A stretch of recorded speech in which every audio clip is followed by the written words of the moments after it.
L'augmentation des crimes pendant le Ramadan trouve une explication dans la psychologie induite par cette pratique.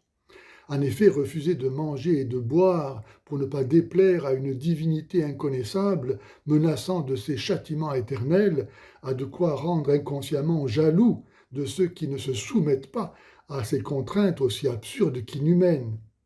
C'est au point qu'en pays musulman, les non-musulmans sont tenus, eux aussi, sous peine de sanctions, de s'abstenir de manger et boire en public pour ne pas provoquer la colère des jeûneurs. Une preuve de plus qu'Allah ne rend ni libre, ni bon, ni heureux. En comparaison, Jésus commande de cacher son jeûne pour ne pas imiter les hypocrites à la religion toute extérieure, faite de conditionnement social, d'oppression et de flicage des insoumis à la tyrannie ici islamique. Non, moi je t'ai juste dit pourquoi tu fais pas le ramadan. J'ai rosa, je suis catholique. Ah, t'es catholique. Alors, et t'as un problème?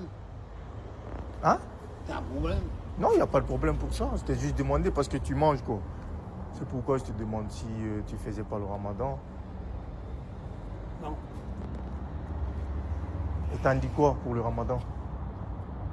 M'en fous. Hein? M'en fous. C'est pas ma religion. Mais normalement, quand tu dois manger à l'intérieur, parce que nous on fait le ramadan, on ne peut pas te voir. Ouais. On ne doit pas te voir manger, tu vois? Ouais.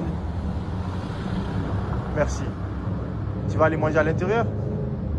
Hein? Merci beaucoup. C'est gentil, merci. Faut-il souhaiter un bon Ramadan? Le danger est que ce faisant, on entretienne les musulmans dans l'idée de la bonté de l'islam, servis par des idiots utiles. La charité que l'on doit à tous, y compris à ses ennemis, interdit de coopérer à leur damnation. Mais qui se soucie encore aujourd'hui du salut d'autrui et même du sien propre? À la suite du Christ ordonnant de préférer s'amputer plutôt que de pécher, Saint Jean exhorte à ne pas saluer celui qui rejette l'Évangile. Saint Jude à haïr jusqu'à ses vêtements. Saint Paul demande quelle convivialité entre le Christ et Satan, entre le fidèle et l'infidèle. Bref, que vaut-il mieux? Cette radicalité des apôtres grâce à laquelle ils ont évangélisé le monde entier?